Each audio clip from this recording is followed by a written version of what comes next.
Dengan penuh ucapan syukur, marilah kita mempersembahkan puji-pujian kita kepada Allah yang telah menganugerahkan kesempatan bagi kita semua pada minggu ini untuk beribadah kepadanya.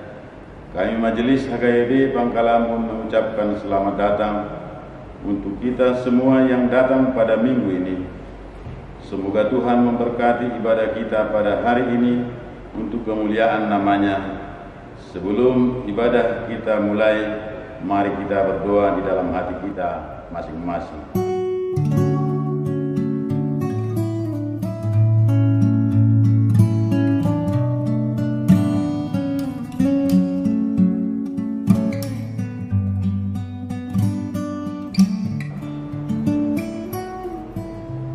Amin. Kita bernyanyi.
Di dalam nama Allah Bapa dan nama Anaknya Tuhan Yesus Kristus dan nama Roh Kudus yang menciptakan langit dan bumi. Amin. Siapakah yang boleh naik ke atas gunung Tuhan? Siapakah yang boleh berdiri di atas tempatnya yang kudus? Orang yang bersih tangannya dan murni hatinya. Haleluya.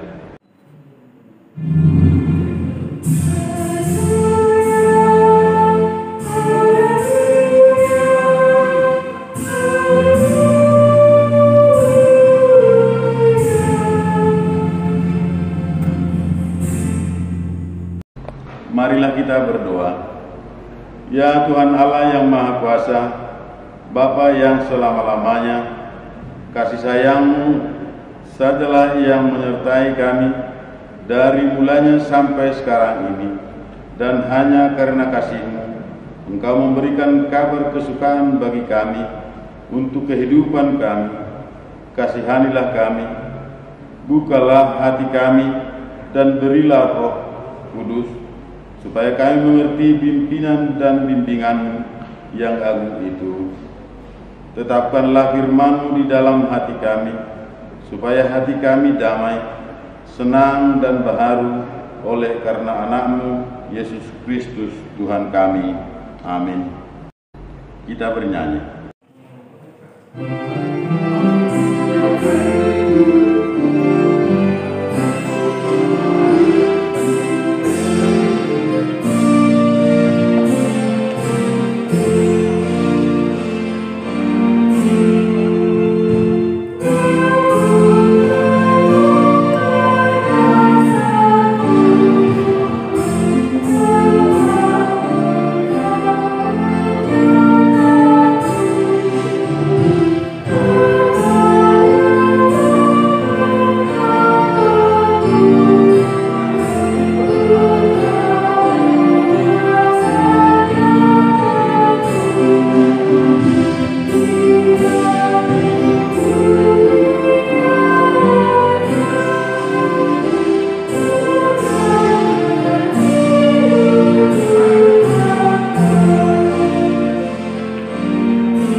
Tuhan bagi kita pada minggu ini adalah titah ke-9.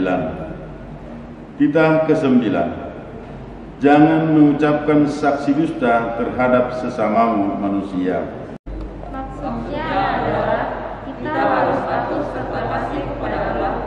Sebab itu janganlah kita mendustai, mengkhianati, memfitnah, maupun bersaksi palsu serta pernah merendahkan martabat sesama manusia. Kita harus saling melindungi dan menyatakan hal-hal yang baik saja mengenai sesama manusia apabila semuanya nyata dan jelas diketahui kesalahannya. Marilah kita bersama-sama memohon kekuatan dari Tuhan. Ya Tuhan Allah, kuatkanlah kami melakukan sesuai dengan hukum. Amin. Kita bernyanyi.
Marilah kita merendahkan diri untuk mengaku dosa kita. Ya Tuhan Allah Bapa kami yang di surga, Engkau mengampuni kami orang yang hina dan tercela ini di dalam anak kesayangan-Mu. Kasihanilah kami orang yang berduka yang berdosa ini, nyatakanlah di dalam hati dan jiwa kami ini akan pengampunan segala dosa dan kesalahan kami itu. Karuniakanlah Roh Kudus bagi kami untuk memberi kekuatan, keteguhan dan ketetapan hati, supaya iman kami tidak tergoyahkan. Bimbing dan ajar kami, ya Tuhan, agar kami benar-benar dan sungguh-sungguh menyerahkan diri, hati dan jiwa kami kepadamu saja, sebagai korban yang hidup dan kudus, oleh sebab Anak-Mu Yesus Kristus Tuhan kami. Amin.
Dengarlah janji Tuhan akan pengampunan dosa kita. Marilah kepadaku semua yang letih lesu dan berbeban berat, aku akan memberi kelegaan kepadamu. Pikulah kuk yang kupasang dan belajarlah kepadaku, karena aku lemah lembut dan rendah hati, dan jiwamu akan mendapat ketenangan. Sebab kuk yang kupasang itu enak dan bebanku pun ringan. Kemuliaan bagi Allah di tempat yang maha tinggi. Amin. Kita bernyanyi.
Marilah kita membaca firman Tuhan yang ditetapkan untuk minggu ini sebagai epistel pada ibadah kita yang tertulis dalam kitab Daniel 6 dimulai dari ayat 1 sampai ayat 15. Darius orang Media menerima pemerintahan ketika ia berumur 62 tahun. Lalu berkenallah Darius mengangkat 120 wali-wali raja atas kerajaannya. Mereka akan ditempatkan di seluruh kerajaan. Membawahi mereka diangkat pula 3 pejabat tinggi, dan Daniel adalah salah satu dari ketiga orang itu. Kepada mereka para wakil-wakil raja harus memberi bertanggung jawab supaya raja jangan dirugikan.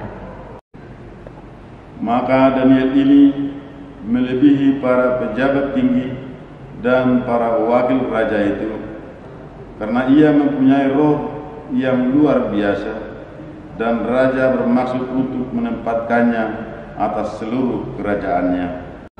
Kemudian para pejabat tinggi dan wakil raja itu mencari alasan dakwaan terhadap Daniel dalam hal pemerintahan, tetapi mereka tidak mendapat alasan apapun atas sesuatu kesalahan, sebab ia setia dan tidak ada sesuatu lain atau sesuatu kesalahan padanya.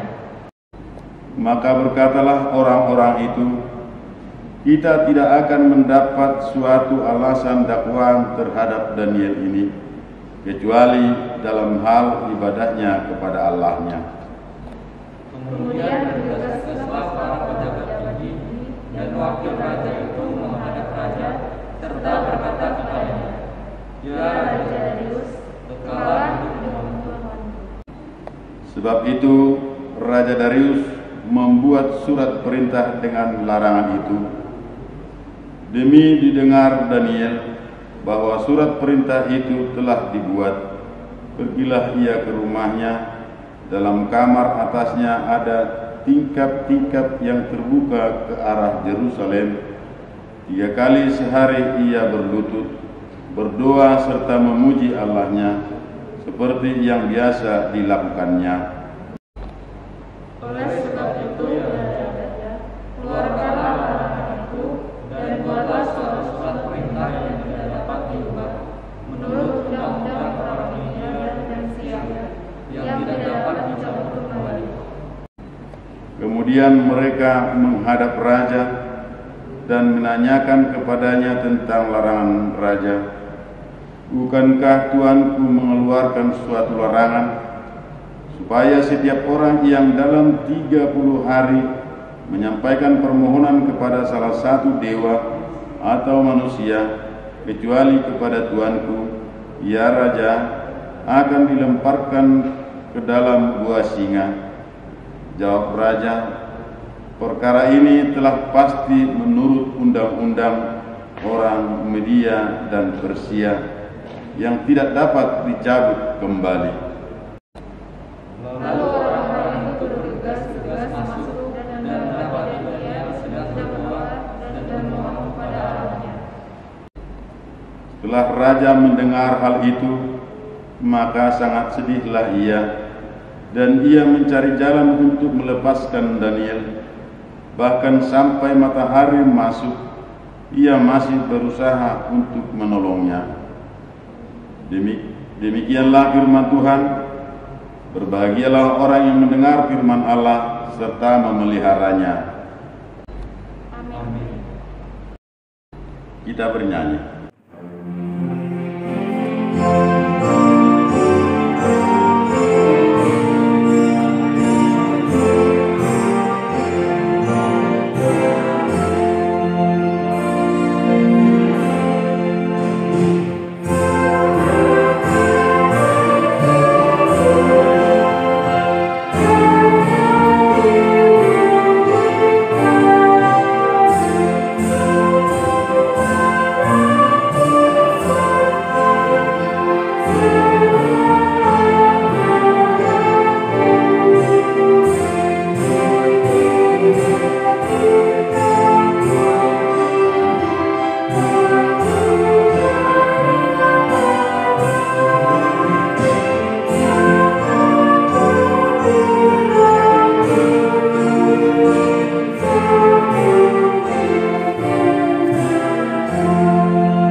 Marilah kita bersama-sama mengaku iman kepercayaan kita, sebagaimana teman-teman seiman di seluruh dunia.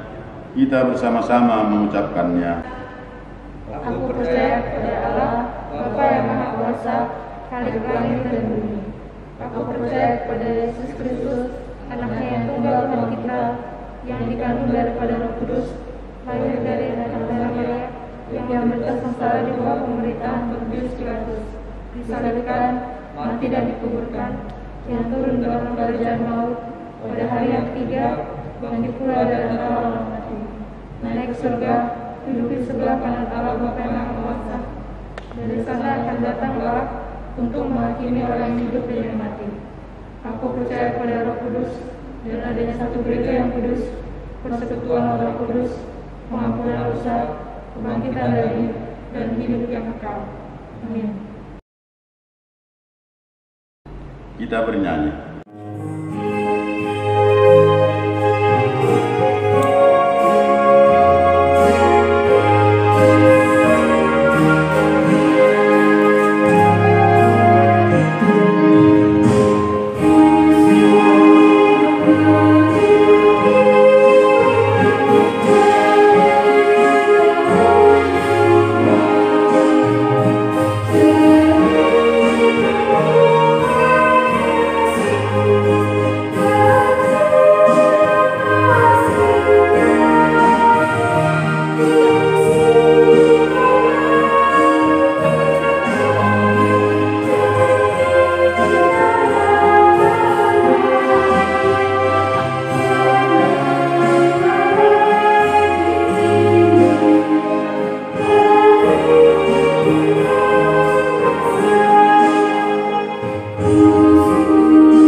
sejahtera Allah yang melampaui segala akal, itulah yang menerangi hati dan pikiran Bapak Ibu, saudara-saudara, di dalam Yesus Kristus Tuhan kita.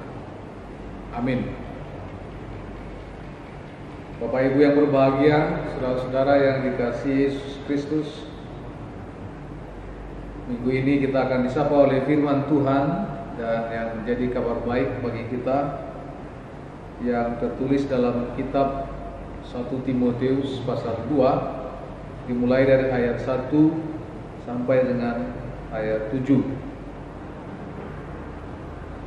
Saya akan bacakan keseluruhan ayat tersebut untuk kita sekalian. Pertama-tama aku menasihatkan, naikkanlah permohonan, doa syafaat, dan ucapan syukur untuk semua orang, untuk raja-raja, dan untuk semua pembesar, agar kita dapat hidup tenang dan tentram dalam segala kesalehan dan kehormatan. Itulah yang baik dan yang berkenan kepada Allah, Juru Selamat kita, yang menghendaki supaya semua orang diselamatkan dan memperoleh pengetahuan akan kebenaran. Karena Allah itu Esa, dan Esa pula Dia yang menjadi pengantara antara Allah dan manusia, yaitu manusia Kristus Yesus, yang telah menyerahkan dirinya sebagai tebusan bagi semua manusia. Itu kesaksian pada waktu yang ditentukan. Untuk kesaksian itulah aku telah ditetapkan sebagai pemberita dan rasul. Yang kukatakan ini benar, aku tidak berdusta. Dan sebagai pengajar orang-orang bukan Yahudi dalam iman dan kebenaran. Demikian Bapak Ibu, saudara-saudara, hari ini dan minggu ini khususnya tema sentral minggu kita adalah tanggung jawab orang Kristen dalam politik. Sebagaimana kita tahu Bapak Ibu bahwa politik berasal dari kata dasarnya yaitu polis, artinya kota. Jadi kalau kita bicara tentang politik, sederhananya dipahami, politik adalah sebuah pemahaman atau sebuah pemaknaan yang berhubungan dengan tata cara untuk menata kota. Jadi bagaimana kota itu ditata lebih menarik, lebih enak untuk didiami, dan kota yang dimaksud bukan hanya dalam artian bangunan-bangunannya saja, tapi semua hal yang berhubungan dengan penataan kota, apakah peraturan, perundang-undangan, atau tata tertib kemasyarakatan dan lain sebagainya. Jadi politik itu adalah awalnya bagaimana menata kota, bagaimana mengatur kota, bagaimana untuk membuat kota supaya lebih teratur dengan segala yang ada di dalamnya. Istilah politik kemudian berkembang menjadi sebuah pembicaraan yang luar biasa. Tidak hanya lagi khusus menata kota, tapi sudah mencakup bagaimana seseorang masuk untuk memperoleh atau untuk menduduki sebuah posisi. Akhirnya istilah politik ikut ke arah sana untuk dibicarakan. Namun yang paling penting Bapak Ibu saudara-saudara yang dikasihi Yesus Kristus, kita tidak membicarakan atau kita tidak mau diantar dalam minggu ini bagaimana terlibat dalam politik yang mempunyai tujuan seperti seorang pejabat atau seorang pribadi yang menginginkan sebuah posisi di tengah-tengah kehidupan politis pada era sekarang ini. Tetapi kita diminta bagaimana keterlibatan posisi kita sebagai orang Kristen yang hidup dalam sebuah lingkaran politik di tengah-tengah masyarakat, atau politik yang mungkin saja kita terlibat di dalamnya secara langsung sebagai bagian dari masyarakat politik juga. Karena Rasul Paulus kepada Timotius menasihatkan ada satu hal yang diinginkan supaya dilakukan oleh jemaat yang dipimpin oleh Timotius, bahkan oleh Timotius sendiri. Sebagai orang Kristen, tanggung jawab utama kita dalam kehidupan politik adalah mendoakan para pemimpin-pemimpin, para raja-raja yang umumnya mereka lah yang memiliki atau yang diberikan kuasa untuk menjalankan roda politik di negara atau di sebuah daerah. Kita mau coba memahami istilah politik ini bersangkut paut dengan pemerintahan, khususnya pemerintahan di negara yang kita hidupi hingga sekarang. Bahwa meskipun berbeda-beda unsur-unsur yang duduk di dalam pemerintahan yang bersentuhan dengan politik negara kita, tetapi firman Tuhan mengatakan kita harus berdoa bagi mereka, bagi raja-raja, bagi pemimpin-pemimpin, bagi semua pembesar. Kita wajib mendoa. Nah, ini sejalan dengan apa yang dikatakan oleh Paulus juga dalam kitab Roma pasal 13, bahwa tiap-tiap orang harus takluk kepada pemerintah yang di atasnya. Harus takluk. Tiap-tiap orang. Kata tiap-tiap orang termasuk kita di dalamnya, Bapak Ibu Saudara-saudara. Jadi tidak ada alasan, tidak ada sebuah jawaban yang membuat kita harus mengatakan saya tidak tunduk kepada pemerintah, kami tidak mau tunduk kepada pemerintah. Bahwa dalam ayat 2 pada Roma 13 itu bahkan Paulus mengatakan, sebab barang siapa melawan pemerintah, ia melawan ketetapan Allah. Bayangkan Bapak Ibu Saudara-saudara, seorang Paulus yang rohani sekali, tapi dia mampu untuk melihat pemerintah itu adalah Tuhan yang menghantarkan mereka ke tengah-tengah kehidupan kita. Jadi tiap-tiap orang harus takluk pada pemerintah.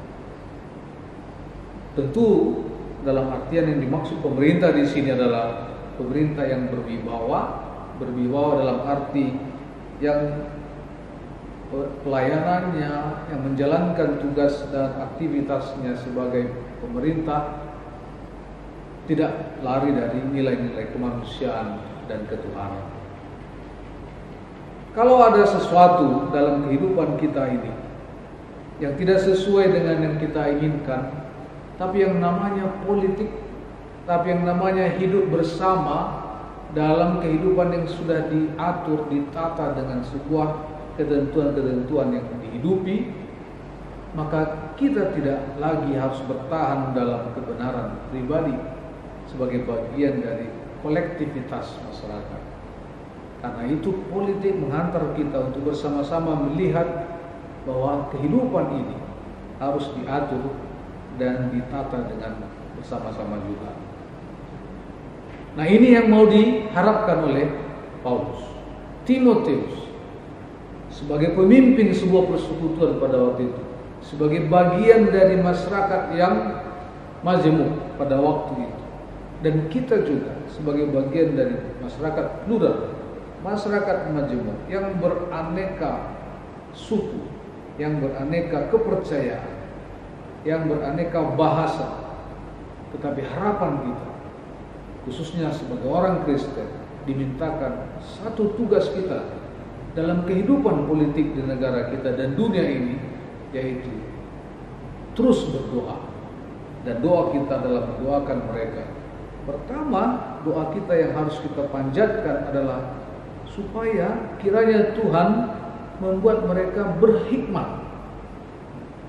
Kalau kita lihat tadi pada ayat yang keempat dari 1 Timotius pasal 2 yang menjadi firman kita pada hari ini, dikatakan supaya semua orang diselamatkan dan memperoleh pengetahuan akan kebenaran. Jadi kita berdoa, politik kita sebagai seorang Kristen adalah yang utama mendoakan mereka supaya memperoleh hikmat dan mempunyai pengetahuan akan kebenaran. Ini harapan kita. Jadi aktivitas seorang Kristen utamanya adalah mendoakan para pembesar, mendoakan para pemimpin, khususnya juga karena kita mempunyai perwakilan dari masyarakat yang kita sebut dengan DPR, apakah itu DPRD tingkat 1, DPRD tingkat 2, DPR pusat, itu adalah bagian keterwakilan masyarakat dan keterwakilan kita juga dalam dunia politik di negara kita. Mereka juga harus kita dorong bersama-sama untuk punya hikmat dan berpengetahuan akan kebenaran, dan itu juga menjadi bagian doa kita. Nah, karena itu semua kita jemaat Tuhan yang berbahagia, jangan pernah berkata kita tidak turut andil untuk memajukan politik di negara kita. Jangan pernah berkata kita tidak ada campur tangan untuk memperbaiki kehidupan negara kita ini, daerah kita. Sebab sekecil apapun yang kita lakukan di tengah-tengah masyarakat dan bersama orang banyak untuk hal-hal baik, sebenarnya kita sudah dalam hidup politik. Karena itu, doakan di mana kita tinggal, berdoalah untuk para pemimpin kita, pemimpin yang dalam skopus yang kecil sampai tingkat yang lebih tinggi, yaitu pejabat pusat sampai yang presiden. Kita doakan bersama-sama, sebab politik kita dalam Kristus adalah mendoakan mereka supaya memiliki hikmat dan pengetahuan akan kebenaran. Amin. Kita berdoa. Kami tahu ya Allah kami, Engkau memberikan banyak hal kemampuan dalam kehidupan kami, dan kehidupan itu juga harus juga menjadi kehidupan bagi banyak orang. Sebab kehidupan kami hanya di dalam Engkau, dan kehidupan yang Kau tawarkan dan Kau bawakan dalam kehidupan kami adalah untuk semua orang, untuk seluruh unsur di dunia ini, untuk semua golongan. Bahkan sebagaimana panggilan dari firman-Mu pada minggu ini, bahwa kedatangan Tuhan, kehadiran Tuhan dalam Yesus Kristus juga untuk memberikan hikmat dan pengetahuan akan kebenaran bagi para pemimpin-pemimpin kami, bagi para pembesar negara kami, agar mereka santun, punya hikmat, punya kemampuan untuk menata, mengatur dengan baik untuk kepentingan semua pihak dan semua orang. Sebagai bagian masyarakat yang Kau tanamkan kepada kami pemahaman untuk mendoakan, untuk ikut terlibat dalam semua aktivitas di mana kami tinggal, maka doa kami ya Tuhan, kami berdoa supaya mereka juga Engkau selamatkan, jagai dari berbagai hal yang membuat mereka sulit menjalankan apa yang telah mereka terima sebagai tanggung jawab. Kami juga berdoa untuk para pejabat negara kami, bagi pemerintah, supaya mereka juga Engkau tuntun dengan Roh-Mu, sehingga mereka juga mampu melihat bahwa segala sesuatu pelayanan tidak hanya untuk masyarakat, tetapi juga untuk Tuhan yang mereka percayai, dan khususnya kami berharap semuanya itu menjadi kemuliaan bagi nama-Mu. Karena itu biarlah kami semua juga jemaat Tuhan, orang-orang Kristen secara pribadi terlibat secara langsung untuk ikut menata kehidupan di negara kami ini, dengan bermodalkan firman Tuhan bahwa kami harus takluk, tunduk kepada pemerintah dan peraturan yang ada, dan undang-undang, ketentuan-ketentuan dan lain sebagainya yang mengatur kehidupan kami bersama, sehingga kami semua juga yang ada di hadapan Tuhan di negara kami memperoleh berkat yang berkelimpahan. Dalam Yesus Kristus kami berdoa dan mengucap syukur. Amin.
Marilah kita berdoa untuk menyerahkan persembahan kita kepada Tuhan. Ya Allah, Bapa kami yang di surga, kami mengaku bahwa Tuhan adalah sumber dari segala karunia yang melimpah dalam kehidupan kami masing-masing. Sebagian daripada karunia itu kami serahkan kembali sebagai persembahan kepada Tuhan. Terimalah dan berkatilah persembahan umat-Mu ini, agar dapat kami pergunakan untuk pekerjaan dan pelayanan kerajaan Tuhan di dunia ini. Bukalah hati kami untuk mengenal betapa banyak berkat dan karunia yang kami peroleh dari Tuhan, supaya kami senantiasa bersyukur kepadamu di dalam nama Yesus Kristus Tuhan kami. Amin.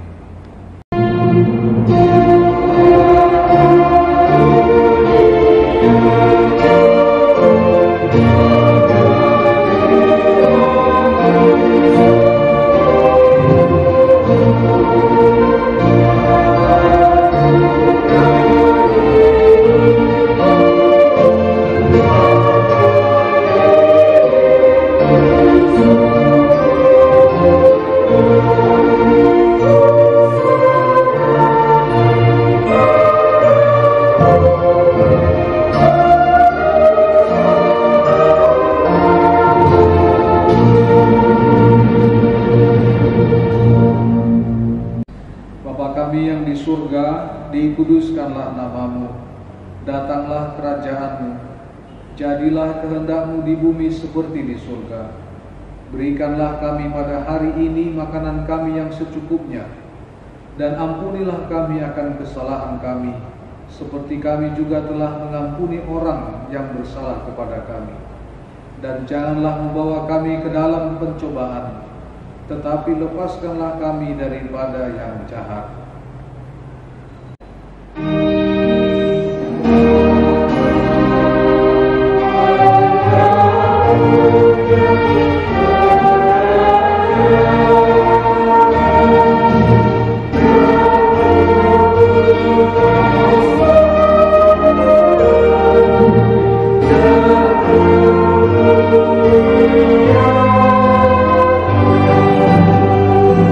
Stop.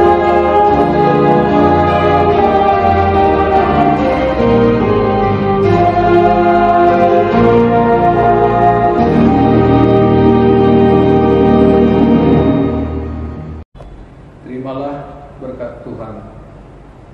Tuhan memberkati engkau dan melindungi engkau. Tuhan menyinari engkau dengan wajah-Nya dan memberi engkau kasih karunia. Tuhan menghadapkan wajah-Nya kepadamu dan memberi engkau damai sejahtera. Amin.